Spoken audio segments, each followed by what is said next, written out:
Hi, I'm Hans Wilhelm. This is the second video in the Life Explained series on the topic of reincarnation.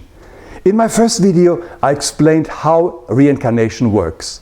And in this video, I would like to explore with you why this teaching of reincarnation is no longer taught in our churches or religious institutions. Did you know that more than 50% of people in this world believe in reincarnation? Yes, even here in America. Our founding fathers, Franklin, Jefferson, Washington, all shared an enthusiasm for reincarnation. And so did at least a dozen of our presidents, if not more.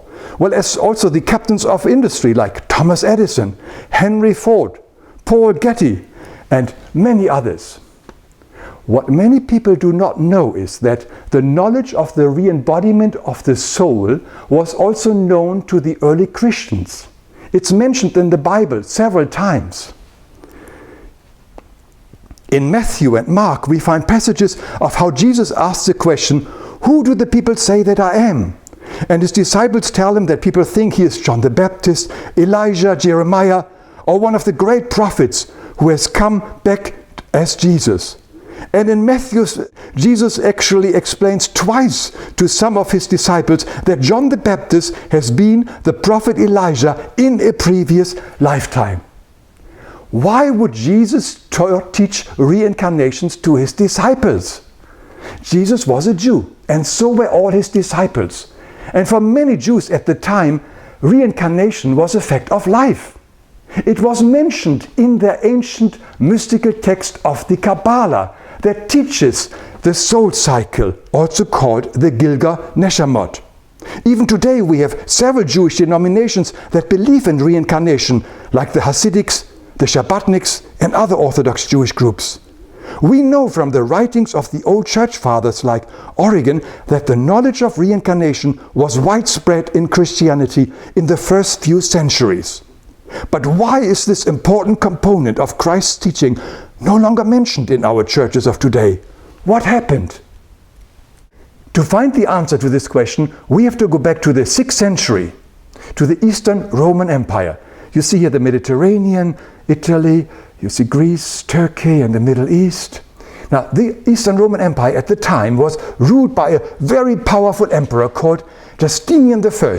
He thought himself as the supreme ruler of the church and the Pope, and even made it a law that nothing could be done in the church contrary to the emperor's will and command.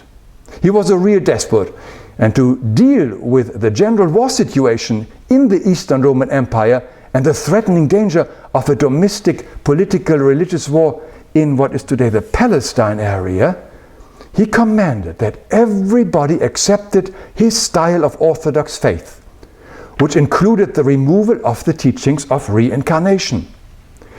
He wanted everybody to believe in one single lifetime, and that the priests, or better the church, are the mediators for the salvation of the people. Think about it. You could only go to heaven via the church. It was a powerful tool to control the people. So it was in the year 543 in Constantinople, which of course today is Istanbul, that the teachings of reincarnation was going to be banned because of pressure by Emperor Justinian I. It happened during the Synod of the Eastern Church, a gathering of bishops. But Pope Vigilius knew it was against Christ's teachings, and he strongly opposed the emperor and refused to sign this ban. But nobody can contradict an emperor for long. So 10 years later, on the morning of December 8th, 553, under severe pressure by the emperor, the Pope finally relented and made it a law at the General Council in Constantinople. It wasn't even discussed at the council. Now, but this caused a big problem for the church. They no longer could explain the basic questions of life. Where do we come from?